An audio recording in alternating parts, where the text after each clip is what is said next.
All right, we're out here at Lasertown, the Talent Tank. Another little fill-in here at King of the Hammers. It's an awesome time. Right now, we're sitting down with Chris May Motorsports, the 725 4400 racer. Chris, welcome, and thanks for sitting down with me. Oh, thanks for having me, man. This is an awesome experience. And isn't it a beautiful day? It is beautiful. We are sitting out here in the middle of the desert, Lasertown. It's a pretty cool little place, and this is awesome, man. Yeah, Cody Wagner hooking us up with Lasertown. Again, I can't thank him enough. This place is an eclectic person's dream.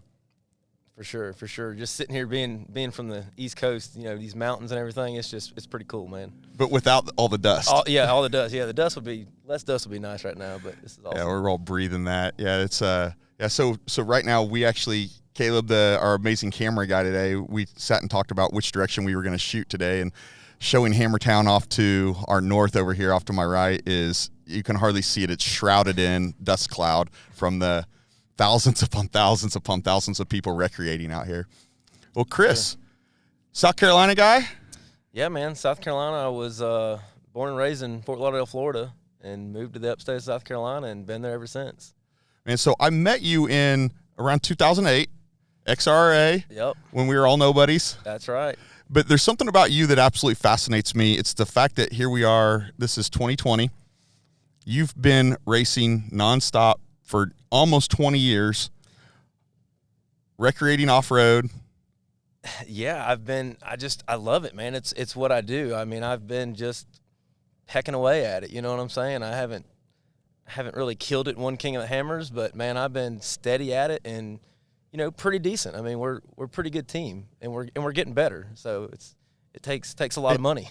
And you have the same guys that have been with you since like 2001, 2002, 2003. They've changed, but the same people help me. And I mean, it's crazy story of what I've done and the people that have helped me. And I guess we can get into that. But yeah, I literally got into four-wheeling in '98, probably in high school with some good buddies. Drew Goldie kind of got me into this. And Drew Goldie was like a Ranger guy. Yeah, we were all. That's it. It's funny. So I mean, I guess just go into the story. Right? Yeah, right, absolutely. So, I love Drew Goldie stories.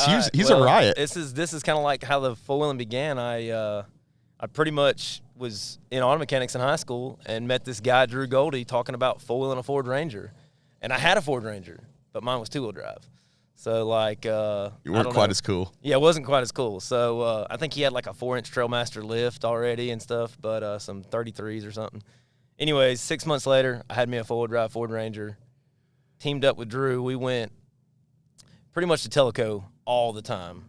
Tellico was... That was back when Tellico, Tennessee was... That's at Murphy, North Carolina. It was in North Carolina. Well, it was in Murphy, North Carolina, and then you had like State Line Campground, which is Tennessee, North Carolina right there. But I remember it being 119 miles from my doorstep, and we used to drive up there all the time. And what year did Tellico get shut down? Man, I don't really remember. By 2010, it'd been shut down. Like my four-wheeling life went from Tellico to Jellico. So it was kind of so similar how they were the same thing. But, yeah, somewhere in there, I don't know when it got shut down. And one night in Jellico. That was a good party. Oh, man, yeah, the Jellico things were crazy. And then it's just funny how all that snowballed into going to Jellico because really and truly, I don't know if you remember the four-wheel drive jamborees. Yeah. Mud drag and all that. I finally built my little Ford Ranger up with like 33s. That was like the bomb back then. And did some mud drag racing out there, tough trucking it. Some guy was like, "Oh man, we go to Tellico all the time." So we looked it up, and that's how we found Tellico. Well, then my Ranger, I realized Ford Rangers, they don't suck, but for four-wheeling, I had a Dayton 28 and welded the front end, and I broke axles everywhere I went, man. And it was just... And now look where you're at, you know. I'm still breaking stuff. Full custom axles and everything. So, but no, that Ford Ranger stuff led me going to Tellico, and man, I seen this guy in a Toyota truck. I'm a Toyota nut. And I've never known you not to be a Toyota guy. So when I found out you had a Ranger, I was quite shocked by that. Yeah, so the Toyota stuff, I got in the Toyotas, and then we started going to Tellico, but then obviously the dual cases and long fields and all that evolved, and we did like a local competition at the Greenville Pickens Speedway, and there was a guy there named Chris Durham. You know, I didn't really know who he was. Durham. Yeah, and he was already like a badass in his own time. You know, he was winning a bunch of events. And well, he's still a badass. Yeah, oh yeah, for sure. He's still killing it, doing all the four-wheeling stuff, ultimate adventure and stuff. And actually, he just came to the shop the other day, brought me some parts. So it's kind of cool how that circle, 20 years have gone by. Yeah. But I remember him having front dig, and you know, it was like, oh man, this is the coolest thing ever. And then he told us about Jellicoe. Man, it wasn't a couple months later we went and watched Jellicoe. But even at that event, it was so crazy. They had like a Chris Durham, but there was Ken Shoup there. You remember Ken Shoup? Yeah, Ken Shoup, yeah. He showed up in one of his new rigs, and Chris Durham had just built one of his new rigs. So it was like, here I was. Gosh, I don't know. They're legends. They're like pillars of the wheeling community at that time. Yeah, and we teamed up with Ken Shoup and started hauling his cars around out west, the Supercrawl and all that. But then met Durham and told us about Jellicoe, and man, I went to my first competition in Jellicoe in a Toyota on 35s, you know, and man, it's just, I've literally been competing ever since then. Ever since. What made you actually like go to XRA? It was just the sport was evolving. I remember, you know, I had a Toyota 22RE with long fields and all that, and you know, obviously the Campbells were coming, and they were, I don't remember if they had LSs. They had big motors back then, or they had turbo Ecotechs and all that. But then XRA came on the scene, and everyone started doing it.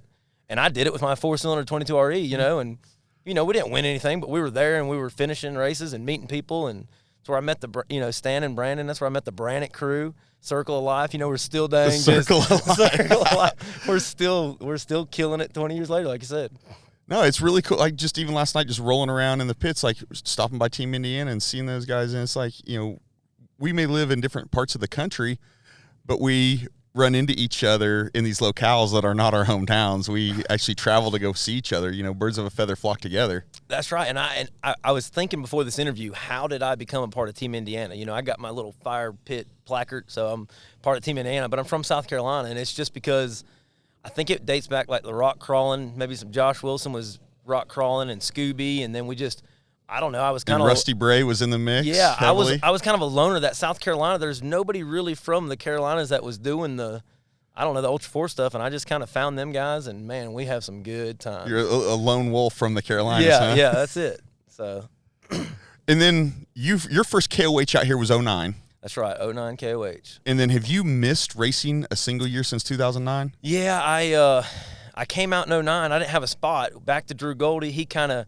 got teamed up with Griffin. I think, you know, it's funny, on one of your later episodes or your last episodes, Dave Cole was talking about Boyd, Texas, the Nationals. Yeah. Well, man, we went, it's kind of a sidetrack, but the way I was able to go to all these events, I'm serious, I was broke as heck. Drew Goldie's dad, Drew got into it. We met this guy named Tommy Glenn. And it's funny, he was like, hey, Tommy, how much for a cage in one of my Toyotas? And he was like, oh, I don't know, $700 or $800. Like, oh, man, I ain't got no money for that. I paid some guy across town like $300 to build me a cage. Went four-wheeling, and I was the type of guy, man, I was going to send it up every obstacle and flipping it over and all that, you know. And finally, Tommy came to me, and, you know, this is years ago by. He says, hey, man, I'll build you a cage if you just furnish the materials. Well, that saying led into, hey, man, we ought to build a buggy. I was like, man, I ain't got the money for that. Hey, I'll build you a buggy if you furnish the materials. And literally, Tommy Glenn has built every chassis, including this one, that I've ever raced. And his skill set has just gone. Yeah, and he's not, I mean, like right now, if you called him to build a chassis, he probably would, but he doesn't, he was just doing it as like, he was into foiling. He still is, but he's really doing it as a favor to us, I think. He joined just hanging out with us, hanging out at the shop. But anyways, back to Drew Goldie. Drew Goldie built a chassis too from him. Drew's dad bought a brand new Excursion, and me and Drew saved up the most money by a double car trailer. And Drew's dad said, here's the gas card, here's my Excursion. And man, we went to every event that we possibly go to, including Boyd, Texas, met Dave Cole. And I think Drew actually kind of knew him better than I did and got the ULTRA4 invite. But then I just kind of tagged along. And what was that? That was about 2006, 2007 Supercrawl? Well, it was Boyd, Texas. No, it wasn't Supercrawl. It was like the We Rock National Championship. That's what it was. And he actually won. He was talking about winning it with Brian Ellinger and all that. The reason he won is because the competition was so bad, not because his car was so badass. But I remember the property. It was the Gillespie's, Brian Gillespie and his dad. It was in a hole. Property. It was awesome, and they gun-eyed everything. Little Rich and all them, they did an awesome job building the course. It was Rich has put on a good event. I wasn't there. I did live in Texas then, but I didn't even know it existed. I think we only went there one time. I can't. The years run together, but I'm pretty sure they only competed there for the Nationals. But that was it. I don't know whatever happened to the place. So and then. for KOH, you missed. Yeah, so I came out in 09, and I LCQ'd, and they sent us up back door.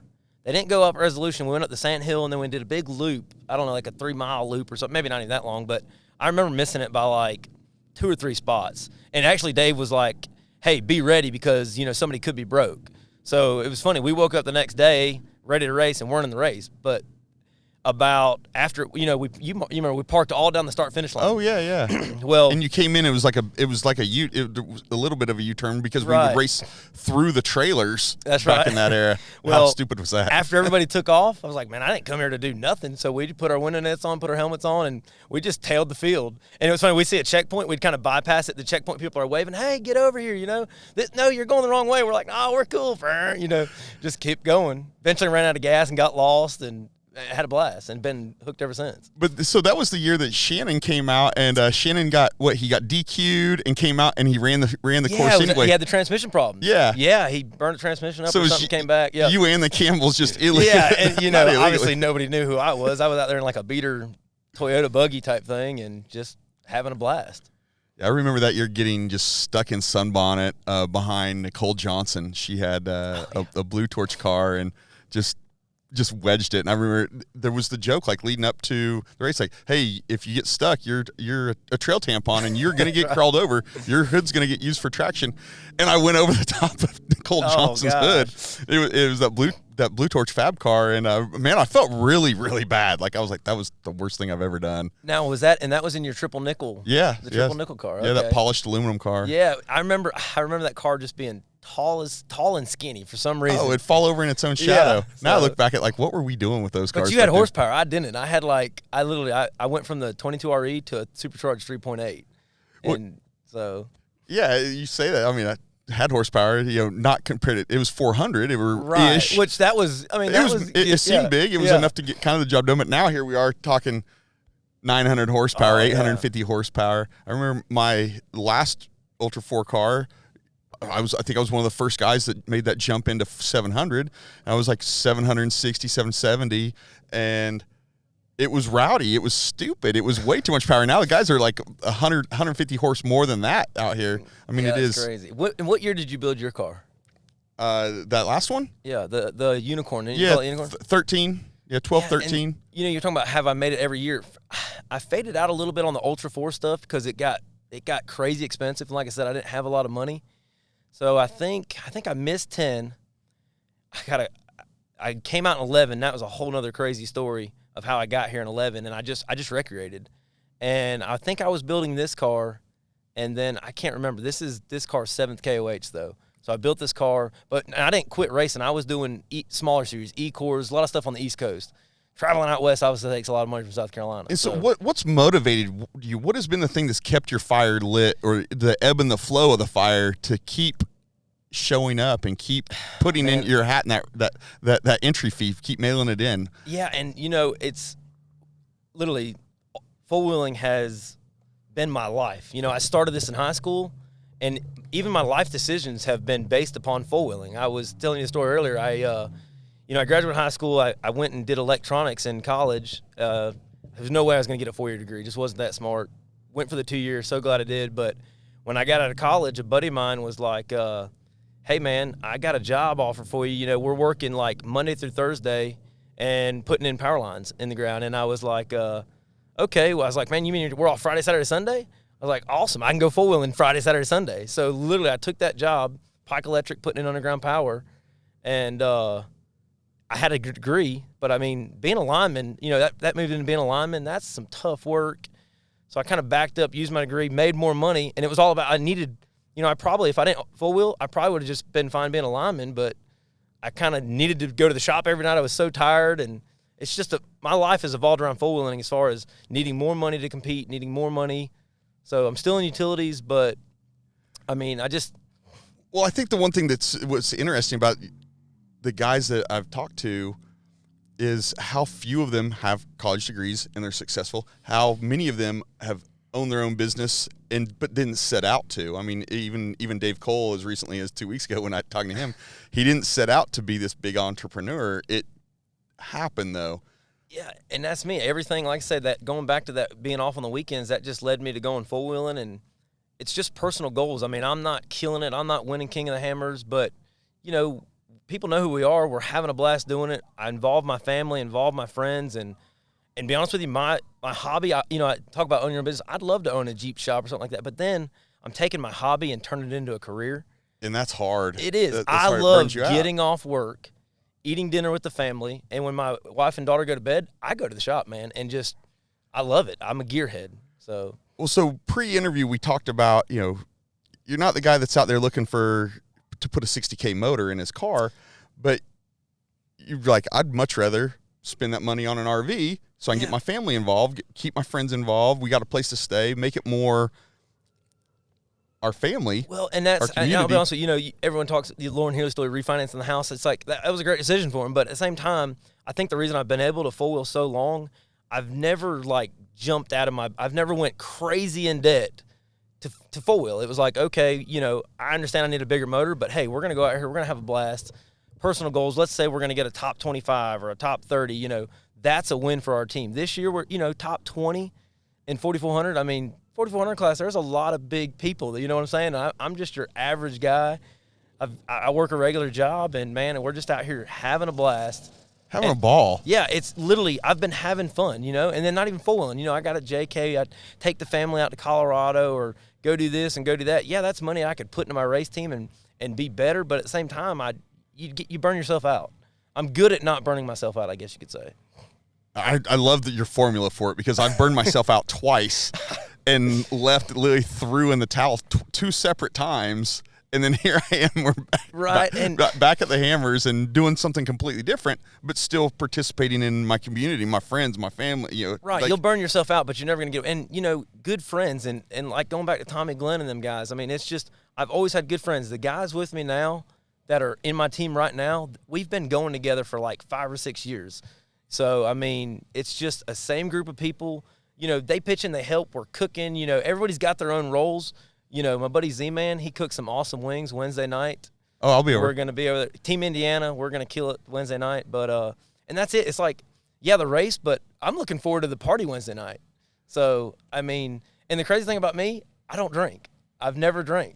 So it's that's one weird thing about me. I don't drink, but, man, I'm the life of the party. I just love having a good time. So that's funny you bring that up, the not drinking, because that's that's kind of the culture. Sit around the campfire and have a few beers and relax and stuff. But I actually stopped drinking back in November, and I quit drinking because of diabetes. I I didn't like the blood sugar. I didn't like some other stuff that was going on. But I find it heavily hard to do in this environment. One, my mind is trained to go do that, right. So I just carry around a Yeti. I just keep filling waters in it, and then feel like, hey, you about out, let me go get you another beer. Right. And I'm like, no, I'm good. I'm good. As I walk around the corner and dump more water into my Yeti.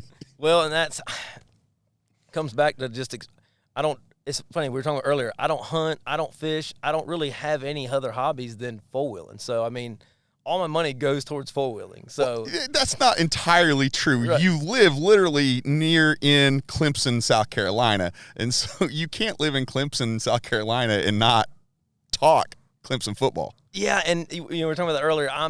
I watch it because, I mean, if you go to work and don't talk about Clemson football, or you're not, I mean, you're just – they look at you like you have three heads. Yeah, nobody's talking about King of the Hammers or, 40-inch tires or this and that, So, yeah, I pay attention to it. But like we were talking earlier, I'm from Florida, I'm a big Dan Marino fan, Miami Dolphins, but they kind of suck for a long time now, so we don't – but – Yeah, I do. We've touched on this on multiple episodes of the guys that are into this four-wheeling tend to not be ball sport guys. They tend to be – this hunting, fishing guys, and you're like, I'm not either. I'm more. Right. I'm in the shop. I need to put a TV in my shop because I was trying to watch, the playoffs, and I don't even have a TV in my shop, and we were that was crunch time, Dude, so I would tell you, I don't have a TV in my shop either. I would tell you you should stay away from that. I actually want to get like a signal blocker for my shop, so like I don't even have Wi-Fi. I don't have anything because I find as I set down a tool, I'll pull my phone out to check a text message, and then hearing Jason Shearer talking. I was just about to say, I remember that same thing. I don't have internet. I just put a router in my shop. This prep, and it's literally for streaming Pandora music. That's literally what it's for. It's crappy service. So, But anyways, yeah. So I know. Yeah, it's these things that have this technology that's intruded our life, and it's time sucks and efficiency sucks. But yeah, I love that. I just am flat floored and in love with the fact that you have been able to stay so engaged for 20 years, and that's really for me where there's something. However you're wired in your head, I think that's. I think you're. Restraint. Building relationships, I mean, we're not, like I said, we're not going to come out here and win. I mean, we're not going to win the King of the Hammers, but at the same time, people know that, sponsors know that, hey, there's Chris May. He's been doing it forever. So, I mean, I feel like I've built a lot of relationships, even meeting you, you know what I'm saying? You're a known quantity. So. Yeah, so, I mean, we don't have enough sponsor help for sure, but we'd like to get more sponsor help. But at the same time, we're professional about motorsports, but, man, we're living the lifestyle of having fun. We're going to be there. We're going to have fun. And come say, hey, come hang out, and we're just regular people, man. Well, I feel like you're an ambassador for the sport. That anyone that's been around this long, you have to be walking the walk and talking the talk. Yeah, I feel like the regular guy that's still in the 4400 class. Believe me, it's hard to stay in the 4400 class because, my car is set. This is its 7th KOH. Dave was talking about that 4800 class. I mean, that class has my car written all over it. I could throw single shocks and 37s on it. But then what kind of stories, it's like, if I finish top 20, I've beaten 80 of the best drivers in the world in the big race. That's what I'm racing Friday on the big race. You know what I'm saying? And I think there's absolute value in that. For me, it's personal mentally, value. Yeah, personal value. And I would struggle lining up in stock. Nothing against the stock classes. We are all wired differently. But I feel like if I'm talking about personal challenges, if I'm going to climb a mountain, I want to go climb Everest. I'm not out there climbing mountains. But if I'm going to race, I feel like I would need to do it at that high level, and I can't do it. And that's me. And I got it like 09 and got in. There was only one class, so obviously we were shooting for that one class. And yeah, the classes have. I mean, 4400 class has gotten stupid, but I'm still in it. I'm relevant. You know what I'm saying? I know how to. Well, I pretty much prep everything. I build the motors. I build the transmissions. I'm not a fab guy. My co-driver Jason, he's been doing a lot of fab work. Tommy Glenn built the chassis, which Tommy. Basically, I got a shop in my backyard now. I used to work at my buddy's shop. So, but, I can keep a car together and I know how to prep a car. So, the thing that I can absolutely tell and not without question is your commitment. And it's guys like Eric Miller as well for commitment. When you guys are willing to drive all the way from the East Coast, I mean, you're spitting distance from the Eastern Seaboard, and you're driving all the way out here to California. You're talking 3 days on the road, 3 days of looking in the windshield. And what's funny, me being the regular guy, people are like, how do you get so much time off work? How do you do this? People don't realize. So I work Monday through Thursday. I still work 410s. That's like, if I get a job offer, it has to be 410s, And you built your life around it. Yeah, I've built my life around four wheeling. So that Friday, Saturday, Sunday off. But look, Thursday at 5:30 when I get off work, literally the dang RV's running, and we jump in it. And you talk about 3 days out here. We stopped 3 times on the way out here in an RV. That's what you're talking about. That RV was a big investment. Yeah. That could have made the race car better, but it made life so much better having an RV. Your buddy's piloting it, you're sleeping, you're cooking. We one-shotted it here the whole way. So, and we do that to a lot of events. And I've run into you right at the gate. We got to the Hammers at the exact same time. I walked in right behind you. I'm like, what are you doing? Yeah, and I left Thursday. I wanted to leave at 5:30. I left about 7 o'clock Thursday from South Carolina, p.m. So we got here at the same time, and I know you live a lot closer than me. So. I got stuck in a blizzard. They closed the highway for 5 hours on me, and then okay. But then I slept a bunch. Yeah, so that's I mean, 2 hours at a time here and there, but yeah, it's and drove the pre-runner. Yeah, awesome. Yeah, drove the pre. Yeah, it's all good for about 200 miles of tiny old gas tank, and that thing gets 11 miles to the gallon. I should have really trailered it, but what's the fun in that? I'm not the smartest guy. Yeah. Oh man! So this week you're out here, KOH 2020. What are your goals? Well, our goals, it's funny. In years past, let's qualify top 25. Well, we were just talking about the big motor stuff. 850, 900 horsepower.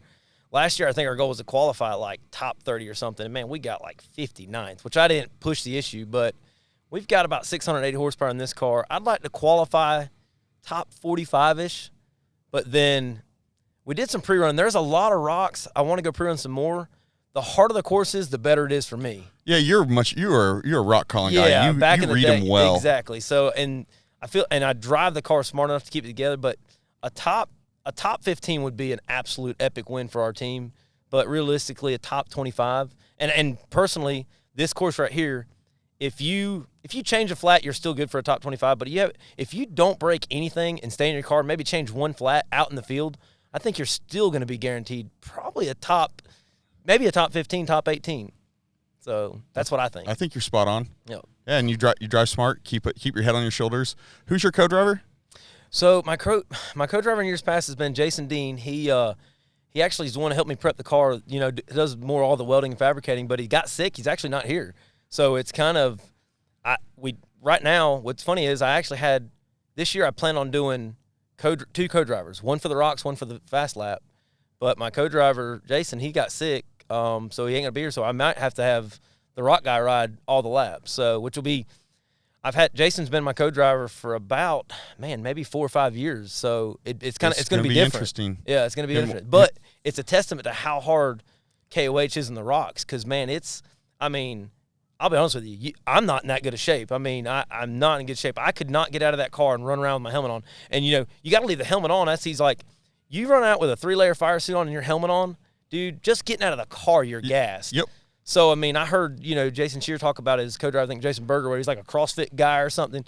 It makes sense. Literally, I hate to say it, but you almost need like an athlete, somebody physically trained athlete to be your co-driver at King of the Hammers. Berger, right now, the UTV race is going on right now. Berger is in with Shannon Campbell. He's Shannon Campbell's co-driver in today's race. But you're talking about co-drivers. I heard, Tom Liu was co-driving for Terry Madden in today's race. Didn't make it they were pre-running and doing some qualifying stuff. They did a little bit of a desert loop, and Tom puked in his helmet.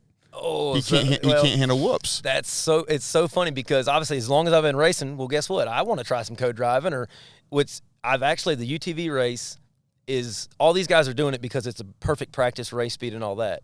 Well, I got some buddies doing a UTV race right now, and they asked me to co-drive. I was like, heck yeah. Well, back east, actually I take it back. I think I got in the car at KOH and perfect. I'm fine. The whoops, no problems.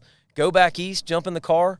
I don't know if it's the mud or the pine trees. The trees going by here. I'm hurling. So I don't know if I'm a good co-driver. I want to be because, it's part of the sport. I love it. I love doing it, but yeah, I know exactly where Tom Liu's at. I have thrown up before. Tom had done years of driving, and it just didn't work out for him yesterday. That's me. Look how long I've been driving, and it's like, what's going on with me, man? So yeah, that co-drivers are tough, man. They got to be a certain breed. So they've got to mentally talk you down off about 10,000 ledges. Yep. They've got to keep you up-paced. Right, and it's so funny. The biggest thing about a co-driver out here, you're like, oh, look at these views, or you're racing somebody, and they want to watch the race. They need to be looking at the screen because it's all business. Well, and I can't tell you how many times we've been racing somebody in front of us and talking like, hey, that's so-and-so. And then a mile, they realize they went the wrong way, and then we look down at the map, and we're like, son of a gun, we went the wrong way too. And it's like, we followed them. If you'd have been looking at the screen, we would have got, past them a long time ago. So, yeah. That happens. That guy's truly that's the skill set in the car. The driver. Right. Oh, not downplaying driving. I love it. It's fun. But it's steering wheel, right, brake gas, and some shifting. That guy's looking in mirrors. He's reading terrain. He's judging what's going on in the GPS. He's ensuring if you're coming up on somebody, he's running the siren. He's making sure the lights are on. He's making sure fans are on. He's watching temps. He's watching oil pressure. Yeah, and he's got to be – it's funny with this lead nav and Mob Armor software now. He's got to be like a software guru because I'll be honest with you, I played with it yesterday because he wasn't here. And, man, it's a lot going on with the whole, satellite GPS connecting to the iPad, keeping the iPad charged. There's a lot going on in that co-driver seat now that back in the day he was probably drinking beers the night before or maybe even had one before he got in the car. Who knows? No. And making sure to wipe the GoPro. Yeah. Now it's crazy how – and I'm sure there's been some friendships over the whole co-driving thing because it's like, hey, man – I need an athlete in the car. Or there's a lot of business decisions out here for a lot of top teams. Even me. I'm not, like I said, we're not going to go out there and win, but man, there's some hard decisions and stuff you got to make, to push. It used to progress it. It used to be you just let your buddy get in the co-driver and say, hey, you want to go riding with me? Right. Well, now it's like that guy's like he's like an office manager. Yeah, but he's got to keep everything kind of going and everything checked and everything balanced, and at the same time still be able to jump out of the damn car and change a tire or get out and pull a winch cable. Exactly. Oh man, I I don't aspire to be a co-driver Right. on any level based on that, but yeah, there's some guys out there that are certainly have built themselves into be just amazing co-drivers. And a driver too. It's funny. I run into Bailey Cole on the trail yesterday, and he was telling me, "Oh, I'm doing this race, I'm doing that race," and I'm like, "Gosh, I feel like I'm in pretty good shape." And man, after a race with that helmet on, just beating around, and I'm give out. So He's also 20. yeah, true. That's true too. But man, I see a lot of guys doing these 3 and they're racing every day, and hats off to them because it's tough. So Yeah, I couldn't do it. Oh, so Chris, we're talking about your family. And I know you have a daughter. I know you guys all recreate together. How old's your daughter? my daughter's 7 years old. And if I heard right, you actually are working her into the racing scene and incorporating her into. Yeah, it's kind of crazy how that happened. I mean, obviously we go full wheeling a lot and everything, but these little Razor 170s have really taken off, and all the series are starting to have them races. So I mean, of course, I was like, man, I got to get my daughter a little 170, and. But yeah, she's done. Last year was her first full season of it, and it's crazy. Her first race. Well, I rode in the car with her a couple times to coach her, but she was like, "Dad, you need to get out of the car. That's why we're losing. You know, you're slowing me down." Well, it's funny. The first race I got out of the car, she was by herself. You know, all that good stuff. They wet the track down, and I guess we really hadn't practiced drifting or spinning, so she'd hit the gas and she'd spin. Well, she finished almost like a lap behind everybody. And then the next race, we beat one kid, and then basically at the end of the season, there was only like 2 kids that were doing better than her, and we really hadn't put a lot of money into the car. So she just, yeah, she's growing. And me and my wife, my wife's into horses, and it's almost like it's a family battle of, you know, does she like horses better? Does she like UTV racing better? But you know, we're kind of giving her both, and you know, just making her well-rounded. She can have both. Oh yeah. Which I argue with my wife that the horses are more expensive. She says, no, the racing's more expensive. I said, look, when the race car breaks, we put it in the garage and we don't touch it for a couple weeks. The horses, you got to feed them every day.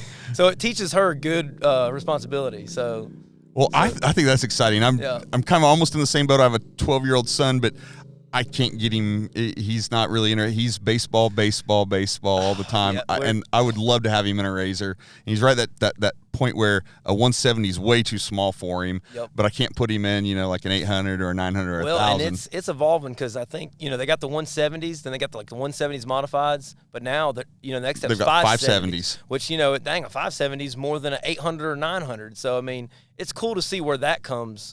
You know, on the West Coast, I see a lot of them kids. They're building full tube chassis for them things, but well, driving out here to meet you, Caleb and I ran into Adam Woodley. Yeah. Oh, I passed him coming in here. Coming into Laser Town. He had the redneck rocket ship out. Yeah, and you know, crane and wide open design.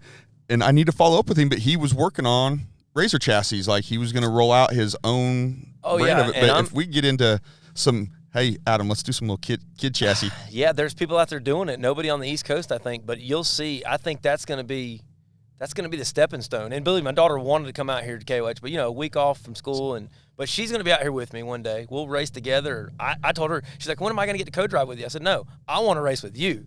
So that's my goal is to race with her, and that's so. It's so cool to share that with your kids and share that with your family, and to see their successes, that they become your successes. Exactly. Oh yeah, and you know, we were talking earlier. I mean, $1,000 in a Razor 170, man, you're like, woo! $1,000 in his 4400 car is nothing. So it's like a tire and a wheel. Yes, the joy of putting money into her car and making her go faster. It's literally more joy than me racing. So I mean, I love it. Man, so, I'm right behind you. Yeah. All right. Well, man, Chris, I love getting you on the. Just catching up and getting you on the show, getting you on the podcast.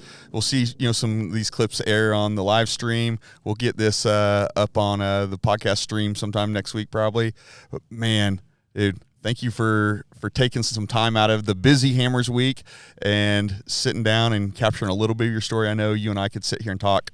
Oh yeah, 2 hours, 3 hours. Yeah, because everything you've talked about in the podcast in the last 16, 17 episodes, I was like, oh man, I remember that. I was there, you know. So, but yeah, it's great catching up with you doing this. And yelling at the radio. Yeah. No, it was this way. That's right. I mean, my Monday morning commutes to work, I'm who's on the show, or I'm listening to the show. So I appreciate you doing this and inviting me on. So I appreciate it, man. Well, I think in the future we're going to have to get a full non-abbreviated session. All right, and we'll sit down and we'll make it happen. Well, man, Chris, good luck this week. All right, thanks, Good luck on Friday. Good luck in qualifying. I'm gonna be pulling for you for a top 45 in qualifying, and I want to see you top 15 in a finish. Yeah, I think it's fully within your grasp. I told Miles my goal this year. I told Miles was to finish early enough where he's on stage. You know what I'm saying? So I don't know when he goes off stage, but I want to finish in the daylight. And Miles give me an interview. You know what I'm saying? So that's my goal. I love that guy. He's good stuff. Well, thank you again. All right, man. We're out. See ya.